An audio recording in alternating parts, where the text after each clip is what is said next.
everyone and welcome back. This is Jyoti Halda and I'm a clinical instructor of Jagdalpur Institute of Nursing College, and today I'm going to tell you about cancer, and this topic is related to your community health nursing first subject. So let's start. So at first we will discuss about what is cancer. So cancer is a large group of diseases characterized by uncontrolled growth and spread of abnormal cells. जो cancer है वो एक large group of disease है, बीमारियों का एक बहुत बड़ा ग्रुप है। और इसमें हम ये देखते हैं कि जो भी हमारे शरीर में जो भी सेल्स प्रेजेंट है, जो भी कोशिकाएं हैं, उनका अनकंट्रोल ग्रोथ होता है, अनियंत्रण रूप से उनका वृद्धि होती है और वही एबनॉर्मल सेल्स जो है हमारे शरीर में जो फैलने लगते हैं from one organ to another organ, one part to another part, उस कंडीशन को हम कैंसर कहते हैं। Okay, so cancer is nothing but it is a disease of cell. ठीक है, सेल की एक बीमारी होती है कैंसर, और इसमें हम क्या देखते हैं, जो भी कोशिकाएं हैं, जो भी सेल है, उनका अनकंट्रोल ग्रोथ होता है, अनियंत्रित रूप से उनमें वृद्धि होती है और वही एबनॉर्मल सेल जो है हमारे शरीर में फैलने लगते हैं। इस कंडीशन को और इस डिसीज़ को हम कैंसर कहते हैं। Now let's see what is the definition of cancer. So this definition is from the American Cancer Society. Cancer is a group of diseases characterized by uncontrolled growth and spread of abnormal cells. The spread is not controlled. It can result in death. So cancer जो है वो एक group of disease है जिसमें हम ये देखते हैं कि जो भी सेल है उनका अनकंट्रोल ग्रोथ होता है एंड एबनॉर्मल सेल्स का स्प्रेड होता है हमारे शरीर पे। ओके, और यही जो सेल्स अगर उनको कंट्रोल नहीं किया जा सके या फिर वो जो सेल है वो अनकंट्रोल स्प्रेड होने लगते हैं, उसकी वजह से जो इंडिविजुअल है उनकी डेथ भी हो सकती है। Now let's see what are the types of tumour. So there are two types of tumor. First one is benign, second one is malignant. जो benign ट्यूमर होता है वो नॉन कैंसरस होता है एंड इसमें हम क्या देखते हैं, जो भी सेल्स है वो एबनॉर्मल ग्रोथ भी करते हैं बट वो स्प्रेड नहीं होते हैं। Okay, so it does not spread. It can eventually become malignant in some cases, and this is not cancer. Okay, benign tumour को हम कैंसर नहीं कहते हैं क्योंकि इसमें जो है सेल जो है ग्रो करते हैं, abnormally ग्रो करते हैं बट वो स्प्रेड नहीं होते हैं। ओके, सो ये क्या होता है, ये नॉन कैंसरस होता है और उसे हम benign ट्यूमर कहते हैं। And what is malignant means, it is also known as cancerous cell, and this is cancer and has the potential to spread to other parts of the body. जो tumour है इसमें हम जो malignant tumour क्या होता है, इसमें cells grow भी करते हैं, एबनॉर्मल ग्रो कर रहे हैं एंड वही एबनॉर्मल सेल जब स्प्रेड होने लगते हैं उसे हम बोलते हैं malignant. Okay, now let's see what are the epidemiologic triad of cancers. So at first epidemiologic features में the first one is agent. The cause and development of each type of cancer is multifactorial in origin. Certain individuals are genetically predisposed to cancer. There is no single cause of the hundreds of causes. Some are known and some are unknown. Okay, so जो cancer है उसके जो causes है वो multi factorial होते हैं। Okay, कोई भी सिंगल कॉज जो है वो कैंसर के लिए रिस्पॉन्सिबल नहीं होता है, बहुत सारे कॉजेज़ हैं जो रिस्पॉन्सिबल होते हैं कैंसर कॉज करने के लिए एंड जो एग्जैक्ट कॉज है वो अभी भी अननोन है। 200 से भी ज़्यादा जो है कैंसर्स के टाइप्स है, उनमें से कुछ ही कैंसर्स के जो कॉजेज़ है वो अभी तक पता चले हैं एंड बहुत सारे कैंसर्स के टाइप है जो उनके कॉजेज़ अभी भी अननोन हैं। ओके, एंड ये जो है ये जेनेटिक फैक्टर की वजह से भी कॉज करता है। नेक्स्ट हम देखते हैं radiation. Exposures to radiations from radioactive materials और ultraviolet radiation from the sunlight induces cancer. Radiations from the diagnostic procedure or radiation therapy safe lower dose but higher dose for prolonged period induce carcinogens. Okay, so radiation जो है वो भी एक agent है, ये भी एक पॉजिटिव फैक्टर है जिसकी वजह से कैंसर कॉज कर सकता है। यदि कोई इंडिविजुअल बहुत लंबे समय तक कोई भी रेडियो एक्टिव जो मटेरियल है उनके एक्सपोजर में अगर आते हैं या फिर अल्ट्रा वायलेट रेडिएशन के एक्सपोजर में आते हैं, या फिर सनलाइट के एक्सपोजर में आते हैं, क्योंकि सनलाइट में भी जो है अल्ट्रा वायलेट रेस प्रेजेंट होता है जिसे हम कहते हैं यूवी रेस। अगर प्रोलॉन्ग टाइम तक कोई इंडिविजुअल इनके रेडियो एक्टिव मटेरियल और अल्ट्रा वायलेट रेस के एक्सपोजर में आते हैं तो उनको भी कैंसर्स होने के चांसेस होते हैं, और ये जो रेडिएशंस है ये कैंसर कॉज करने के लिए रिस्पॉन्सिबल होते हैं। और बहुत सारे सिचुएशंस में अगर किसी पर्सन के रेडिएशन थेरेपी चल रहे हैं, वो जो है उस पर्सन को लो डोज पे दिया जाता है। अगर उसको प्रोलॉन्ग टाइम तक अगर उनको हम हाई डोज करके देते हैं, अगर प्रोवाइड करते हैं थेरेपी, तो उन्हें भी कैंसर होने का चांसेस बढ़ता है। नेक्स्ट हम देखते हैं केमिकल्स भी जो है वो भी रिस्पॉन्सिबल फैक्टर हैं कैंसर्स के लिए। Like tobacco, okay, tobacco is provided chemical carcinogen and can lead to cancer. Chewing tobacco or smoking can cause lung and mouth cancer. Chemical in coal tar in chimney, swimming tar pitch, soot, chromium, nickel and petroleum products are the carcinogens. So यहाँ पे carcinogens का मतलब है ऐसे agent जो cancer cause करते हैं, उसे हम कहते हैं कार्सिनोजेन। ओके, सो केमिकल्स में जैसे कि टोबैको हो गया, टोबैको में बहुत सारे केमिकल्स प्रेजेंट रहते हैं। ओके, उनमें निकोटिन प्रेजेंट होता है। अदर केमिकल जैसे कि कोल टार हो गया, सूट, क्रोमियम, निकल एंड पेट्रोलियम प्रोडक्ट्स, ये सारे केमिकल्स जो हैं ये कैंसर कॉज करते हैं। स्पेशली टोबैको च्युइंग करने पर जो है ओरल कैंसर और लंग कैंसर हो सकता है स्मोकिंग के ज़रिए, और च्युइंग टोबैको ये जो है ये माउथ कैंसर और लंग कैंसर कॉज करता है। नेक्स्ट हम देखते हैं viruses. A large number of viruses, that is hepatitis B, hepatitis C, human T cell leukemia, herpes virus 8 and the human papillomavirus etc. are associated with the cancer risk. These viruses at some point infect the cells and cause damage to DNA of the cell, this leading to the development of cancer. सो बहुत सारे viruses हैं वो भी responsible होते हैं cancer cause करने के लिए, जैसे कि hepatitis B virus, human papilloma virus, okay, and hepatitis C virus, और भी बहुत सारे वायरसेस हैं जो कि रिस्पॉन्सिबल होते हैं कैंसर कॉज करने के लिए। क्योंकि ये जो वायरसेस हैं ये इतने स्ट्रॉन्ग होते हैं कि हमारे नॉर्मल सेल्स की डीएनए को ये अफेक्ट करते हैं, एंड डीएनए जो है वो अफेक्ट होने की वजह से जो है सेल जो है वो एबनॉर्मल ग्रो करने लगता है, एंड ये समटाइम्स आफ्टर सम टाइम ये कैंसर का रूप ले लेता है। सो वायरसेस जो है वो भी रिस्पॉन्सिबल फैक्टर है टू कॉज कैंसर। नेक्स्ट हम देखते हैं drugs and hormones.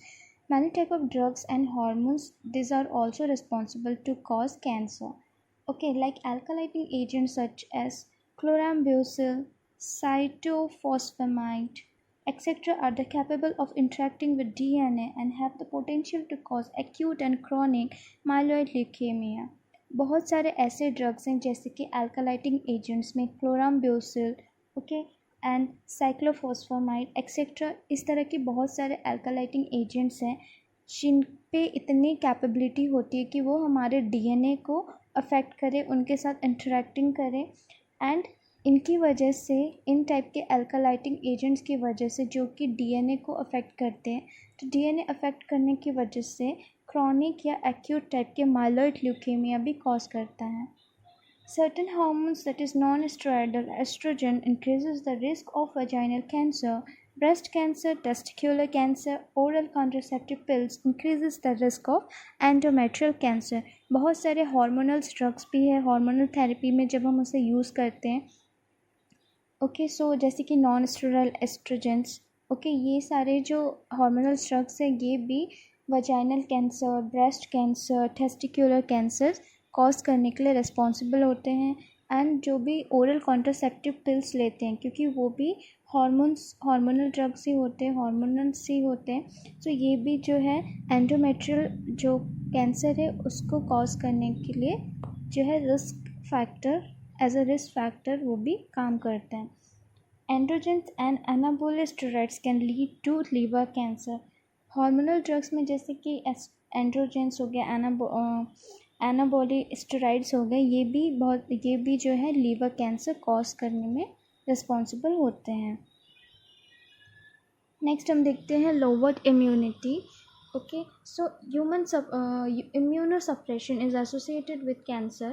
Human deficiency virus related tumors, non-Hodgkin's lymphoma are a result of profound immune suppression associated with HIV infection. So immune suppression या फिर वीक इम्यूनिटी होने की वजह से भी कैंसर कॉज कर सकता है. जैसे कि HIV जो वायरस है, ठीक है, ये भी एक इन्फेक्शन है. इसकी वजह से जो है एक तरह का ट्यूमर फॉर्म होता है जिसे हम कहते हैं नॉन हॉटकिन्स लिम्फोमा. ओके, और ये मेनली किस लिए कॉज करता है? Because immune suppression. Okay, immune power अगर वीक होता है, अगर हमारी इम्यूनिटी लो होती है, ओके, तो उसकी वजह से भी जो है कैंसर कॉज कर सकता है. ओके, नेक्स्ट हम देखते हैं होस्ट फैक्टर. होस्ट फैक्टर में जैसे कि एज में after the age of 50 carcinoma in breast in first child at 30 years. Age के अकॉर्डिंग देखेंगे तो ऐसे फीमेल जिनका एज 50 है या 30 ईयर्स है, ओके, उनको कैंसर्स होने के ज़्यादा चांसेस होते हैं, like breast cancer, cervical cancer. Okay, next one is sex. Cancer of lungs and esophagus are more in male. Cancer of cervix and breast in females. Okay, so cancer जो है वो mail और female दोनों को होता है. Okay, जैसे कि lung cancer and oesophageal cancer ये मेनली मेल्स में देखा गया है. Breast cancer, cervix cancer, vaginal cancer, ये सारे कैंसर जो है फीमेल्स में कॉज करता है. नेक्स्ट हम देखते हैं heredity. Genetic influences very much to cancer. A number of specific cancers have been linked to human genes and are as follows: breast, ovarian, then colorectal, prostate, skin and melanoma, etc. And heredity जो है, heredity factor भी responsible होता है cancer cause करने के लिए. जो human genes है वो one generation to another generation pass होते हैं. सो डिफेक्टिव जीन्स की वजह से भी जो है कैंसर कॉज कर सकता है. आनुवंशिकता. Now let's see what are the environmental factors which cause cancer. First one is unhealthy habits. Okay, unhealthy habits like intake of tobacco, intake of excessive alcohol, beverages contributes to cancer. ज़्यादा से ज़्यादा tobacco का use करने से, excessive amount of alcohol, beverages, ये सारा चीज़ जो है वो कैंसर कॉज करने के लिए कंट्रीब्यूट करते हैं. नेक्स्ट है dietary factor. Smoked fish, red meat, high fat diet cause bowel cancer, intestinal cancer etcetera. Smoked fish हो गए, रेड मीट हो गया, हाई फैट टाइप की जो डाइट हैं ये भी रिस्पॉन्सिबल होते हैं बॉवल कैंसर और इंटेस्टिनल कैंसर कॉज करने के लिए. सो जो हमारा डाइट है अगर वो अनहेल्दी होता है तो ये भी रिस्पॉन्सिबल होता है कैंसर कॉज करने के लिए. नेक्स्ट हम देखते हैं occupation exposure. Occupation exposure, this includes exposure to benzene, cadmium, polycyclic hydrocarbon, etc. Their risk of occupational exposure to considerably increased if their individuals also smoke cigarettes. Okay, so occupational exposure, हम जिस area पे काम करते हैं वो area, वो जगह भी हमारे लिए रिस्पॉन्सिबल हो सकता है. यदि कोई इंडिविजुअल ऐसे फैक्ट्रीज़ या ऐसे कारखानों पे काम करते हैं जहाँ पे केमिकल्स का एक्सपोजर ज़्यादा होता है, like benzene, cadmium, polycyclic hydrocarbons, so ये सारे जो केमिकल्स हैं वो बहुत ही ज़्यादा हार्मफुल होते हैं और ये कैंसर कॉज कर सकते हैं. अगर उस एरिया पे कोई पर्सन जो है स्मोकिंग करते हैं, सिगरेट स्मोकिंग करते हैं, टोबैको लेते हैं, तो उसमें भी बहुत हार्मफुल केमिकल्स प्रेजेंट होते हैं. सो वो भी जो है कैंसर लीड या कैंसर कॉज कर सकता है. नेक्स्ट हम देखते हैं लाइफस्टाइल. लाइफस्टाइल में लाइक हमारा जो कस्टम्स है, हमारे जो हैबिट्स हैं, लाइफस्टाइल्स हैं, वो भी कहीं ना कहीं जो है वो रिस्पॉन्सिबल होते हैं कैंसर कॉज करने के लिए. लाइक लाइफस्टाइल में इफ़ अगर कोई पर्सन वो स्मोकिंग करते हैं, डाइट में जो है हाई जो है फैट डाइट लेते हैं, वेजिटेबल्स फ्रूट ज़्यादा नहीं लेते हैं, ओके, एक्सरसाइज नहीं करते हैं, एंड यूवी रिस्क एक्सपोजर में प्रोलॉन्ग टाइम से हैं, ओके, एंड अगर उनको ओबेसिटी है, ओके, सो ये जो हैबिट्स हैं, जो ये लाइफस्टाइल्स हैं, ये रिस्पॉन्सिबल होते हैं कैंसर कॉज करने के लिए. As well as we can say that viruses, environment factor में वायरसेस भी आते हैं, बिकॉज इन्वायरमेंट में वायरस प्रेजेंट होते हैं, जैसे कि hepatitis B, C, then HIV infections and human papilloma viruses. ये सारे जो इन्फेक्टिव एजेंट्स हैं वो हमारे इन्वायरमेंट में प्रेजेंट हो रहते हैं। यदि कोई इनके एक्सपोजर में आते हैं एंड अगर उनको इन्फेक्शन कॉज करता है, तो ये हमारे इम्यूनिटी और जो हमारा इम्यून पावर है उसको वीक कर देता है, एंड उसकी वजह से जो है बहुत सारे अलग अलग टाइप के कैंसर्स होते हैं। ओके, लाइक HIV एड्स में जो है हॉटकिंस लिम्फोमा कॉज करता है। ओके, एंड कैपोसिस कार्सिनोमा कॉज करता है। सो इस तरह से बहुत सारे जो है ट्यूमर और कैंसर कॉज करते हैं because of this viruses. Okay, like papilloma virus से जो है सर्वाइकल कैंसर कॉज करता है, साइटोमेगालो वायरस से कैपोसिस, इस तरह के जो है कैंसर और इस तरह के जो ट्यूमर्स कैंसर जो है वो कॉज करते हैं because of this virus. And other factors may we can see that there are other numerous environmental factors such as sunlight, radiation, water pollution, air pollution, then medications, pesticides which are related to cancer.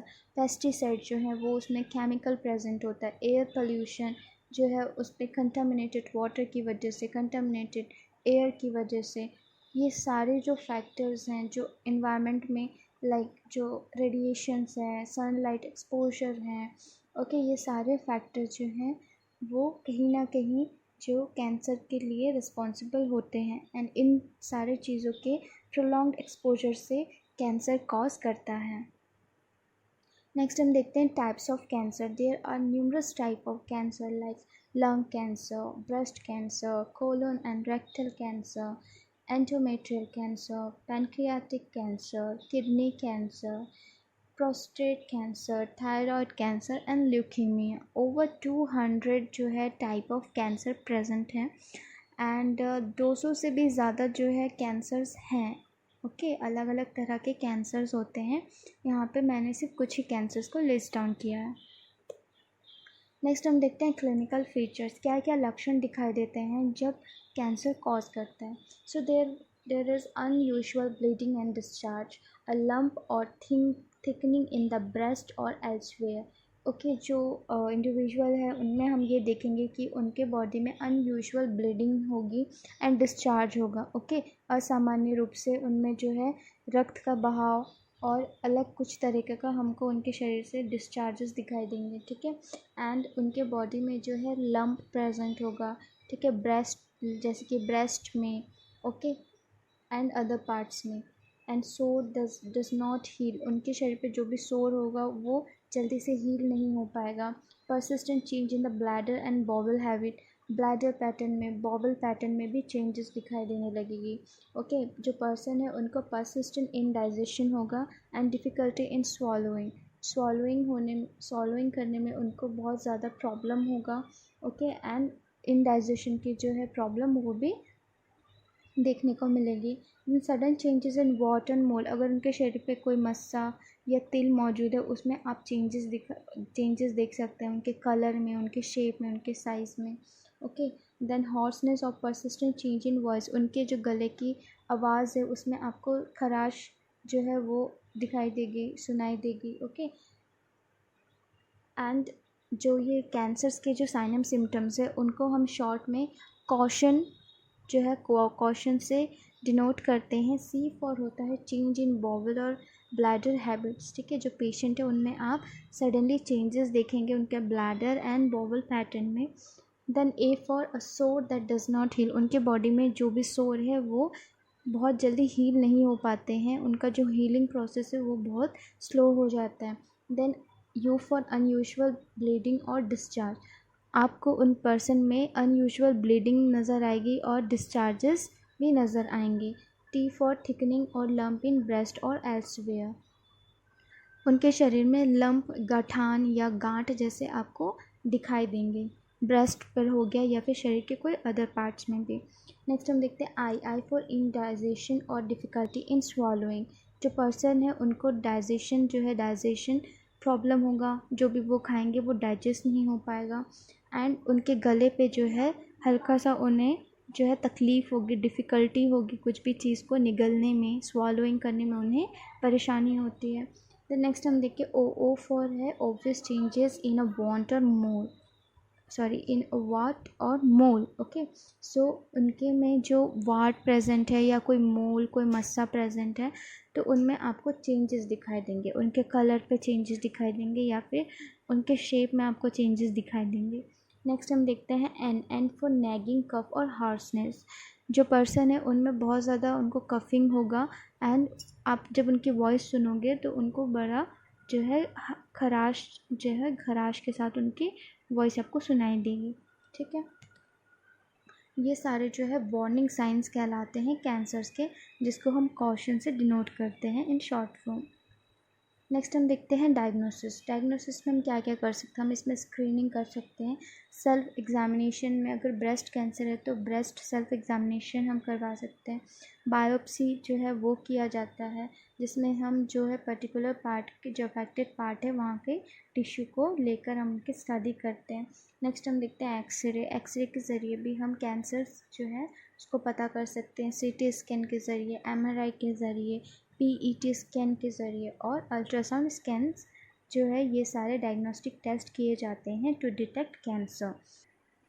Now let's see what are the prevention and control of cancer. So cancer control, it consists of prevention, detection, diagnosis, treatment, aftercare and rehabilitation, reducing incidence and prevalence. Okay, so cancer control में कुछ चीज़ें आती है जैसे कि prevention, diagnosis, early diagnosis, okay, detection, treatment, aftercare and rehabilitation services. इन सारे method के ज़रिए जो है हम कैंसर के इंसिडेंस को कम कर सकते हैं as well as we can also prevent and control the cancer. Okay, so now let's discuss about the level of prevention. Okay, so the first level of prevention is primary prevention, or we can say primary control. Okay, basically the first level of prevention, that is primary level of prevention, it focus on risk factors. Okay, and इसमें हम क्या देखते हैं, reducing the exposure to the risk factor, control of tobacco and alcohol consumption. Okay, exposure, जो भी risk factors है उसके exposures पे ना आना, साथ ही साथ जो भी अल्कोहल है या फिर टोबैको है उनके कंजप्शन में कंट्रोल करना। ये जो दो मेथड है ये हेल्प करता है हमें। ओके, इन दो मेथड से हम कैंसर के इंसिडेंस को जो है कम कर सकते हैं एंड जो कैंसर है उसे हम कंट्रोल कर सकते हैं एंड कैंसर होने से हम लोगों को बचा सकते हैं। ओके, नेक्स्ट देखते हैं personal hygiene. Improvement in hygiene में decline the incidence of certain type of cancer. Okay, proper personal hygiene से वेरियस टाइप ऑफ कैंसर से हम क्या कर सकते हैं, प्रिवेंट कर सकते हैं। Then radiation, effort should be made to reduce the amount of radiation received by each individual to a minimum without reducing the benefits. Okay, अगर रेडिएशन थेरेपी किसी में चल रहा है, किसी को अगर रेडिएशन थेरेपी दिया जा रहा है तो उनके डोज को कम करके हम जो है रेडिएशन से होने वाले कैंसर्स को प्रिवेंट कर सकते हैं, एज वेल एज जो भी सनलाइट है उसके एक्सपोजर्स में ज़्यादा ना आए। ओके, सो ये कुछ प्रिवेंटिव मेथड है, इनके ज़रिए जो है हम कैंसर से प्रिवेंट कर सकते हैं। नेक्स्ट है occupational exposure should protect workers from exposure to industrial carcinogens. Okay, जो भी वर्कर्स है जो इंडस्ट्रीज़ में काम करते हैं जहाँ पर केमिकल्स का प्रयोग किया जाता है, केमिकल्स का यूज़ किया जाता है लाइक कैडमियम, ओके, फिर अदर्स जो भी केमिकल्स है, पेट्रोलियम प्रोडक्ट्स, तो इस तरह के जो केमिकल्स है वो कैंसर कॉज करते हैं। सो इफ़ अगर जो वहाँ के वर्कर्स हैं उनको प्रोटेक्टिव डिवाइसेस अगर प्रोवाइड कर दिया जाए तो भी वो जो वर्कर्स हैं उन्हें कैंसर जो है नहीं होगा एंड वो कैंसर से बच सकते हैं, प्रिवेंट हो सकते हैं। Next, food, drugs and cosmetics should be tested for carcinogens. बहुत सारे ड्रग्स हैं, बहुत सारे फूड्स हैं जो कि कार्सिनोजेनिक होते हैं, यानी ऐसे फैक्टर्स जो कैंसर कॉज करते हैं। सो इस तरह के जो प्रोडक्ट्स हैं, जो इस तरह के ड्रग्स हैं, जो फूड मटेरियल्स है, जो भी कॉस्मेटिक्स है, उनका सबसे पहले निरीक्षण या उनका पहले टेस्ट होना चाहिए ताकि जो है हम कैंसर से प्रिवेंट कर सकें। Then air pollution. Okay, control of air pollution is a preventive measures. ठीक है, बहुत सारे कैंसर्स है जो एयर पोल्यूशन, वाटर पोल्यूशन की वजह से होता है। सो इफ़ अगर एयर पोल्यूशन को अगर कंट्रोल कर लिया जाए तो भी बहुत सारे वेरियस टाइप ऑफ कैंसर से भी जो है लोग बच सकते हैं। treatment of precancerous lesions, early detection and prompt treatment of pre-cancerous lesions. Okay, जो प्री कैंसरस लीजन्स होते हैं, कैंसर्स जो है होने से पहले वो एक बिनाइन ट्यूमर होता है। ओके, अगर उस कंडीशन में अर्ली डिटेक्शन, अर्ली डायग्नोसिस के ज़रिए अगर उसे डिटेक्ट कर लिया जाए, कंफर्म कर लिया जाए एंड देन अगर उनका अर्ली ट्रीटमेंट स्टार्ट कर दिया जाए तो जो है वो इंडिविजुअल कैंसर से प्रिवेंट हो सकते हैं। Okay, so treatment of pre cancerous lesions. Next हम देखते हैं legislation, it comes under the primary prevention. Okay, legislation means ऐसे कुछ रूल्स, ऐसे कुछ लॉज निकाले जाए ओके, जो कि ये सारे एक्टिविटीज़ को कंट्रोल करें एंड जो लोग हैं वो कैंसर से प्रिवेंट हो सकें।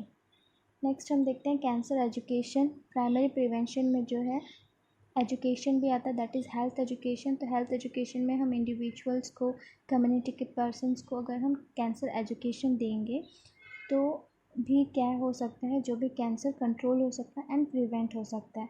ओके, तो should be directed in high risk groups to motivate people for early diagnosis and treatment, remind early warning symptoms, okay, as well as tell them or counsel them, okay. So cancer education जैसे कि लोगों को risk factors के बारे में जानकारी देना, early diagnosis and treatment के बारे में जानकारी देना, वार्निंग साइंस के बारे में जानकारी देना, इन सारी चीज़ों से रिलेटेड यदि हम कम्युनिटी के लोगों को एजुकेट करते हैं तो भी जो है हम इस तरह से कैंसर को प्रिवेंट कर सकते हैं। Next, now let's see secondary prevention. Secondary prevention aims at early detection of cancer before manifestation appears so as to plan prompt treatment. Secondary prevention जो है उस पर दो एक्टिविटीज़ को फॉलो किया जाता है। First one is early detection, second one is early treatment. Secondary prevention में हम अर्ली डिटेक्शन के ज़रिए जो है कैंसर्स को कंफर्म करते हैं। कैंसर्स के जो मैनिफेस्टेशन से उसके अपीयर होने से पहले ही हम स्क्रीनिंग के ज़रिए ओके डायग्नोसिस करते हैं, उस डिसीज़ को पता लगाते हैं एंड उनके लिए जो है ट्रीटमेंट प्लान करते हैं। So early treatment and early diagnosis के ज़रिए जो है हम कैंसर को कंट्रोल एंड प्रिवेंट कर सकते हैं। नेक्स्ट देखते हैं why screening test. The treatment of cancer is more successful when the cancer is detected as early as possible, often before symptoms occur. Okay, so screening method में हम बहुत सारे method का यूज़ करते हैं जो कि हमें कैंसर्स के कन्फर्मेशन को बताता है। ओके, इस मेथड के ज़रिए हम कैंसर को पता करते हैं और जितने जल्दी हम इसे पता कर पाते हैं उतना ही जल्दी हम ट्रीटमेंट शुरू कर पाते हैं। सो जितना जल्दी ट्रीटमेंट शुरू होगा उतना जल्दी हम कैंसर को कंट्रोल कर सकते हैं। सो सेकेंडरी प्रिवेंशन जो है उसमें early detection and early treatment जो है ये दो चीज़ें आती है which helps to control and prevent from cancer. Okay, so screening में बहुत सारी चीज़ें आती है like physical examination, use of test और procedure, for example like mammogram, pap smear, blood test, endoscopy etcetera. And as a result of early detection may be excised or cancer treatment is instituted earlier for best prognosis. Okay, so ये सारे कुछ screening methods like physical examination है, pap smear है, blood test, endoscopy, mammogram में हम जो breast है उनका एक्सरे करते हैं। सो ये कुछ मेथड्स है, कुछ स्क्रीनिंग मेथड्स है जिसके ज़रिए हम अर्ली डिटेक्शन या जितने जल्द से जल्द हम जो कैंसर को है पता कर सकते हैं कि ये किस टाइप का कैंसर है, कौन सा कैंसर है एंड उसके ज़रिए जो है हम एक ट्रीटमेंट प्लान कर पाते हैं। तो जितना जल्दी डिटेक्शन होगा उतना ही जल्दी ट्रीटमेंट दी जाएगी और जो पर्सन है उनका अच्छा प्रोग्नोसिस होगा।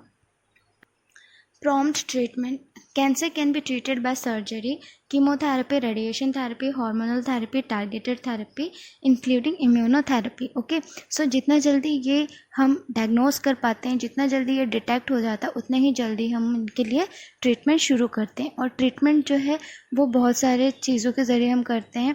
ट्रीटमेंट जो है उनमें कीमोथेरेपी का यूज़ किया जाता है, सर्जरीज़ का यूज़ किया जाता है, देन रेडिएशन थेरेपी दी जाती है, हार्मोनल थेरेपी यूज़ किया जाता है and as well as targeted therapy या फिर इम्यूनोथेरेपी भी दी जाती है। तो ये सारे जो है ये मेथड ऑफ ट्रीटमेंट्स है जिसको हम यूज़ करते हैं for the cancer. Okay, and the last one is tertiary prevention.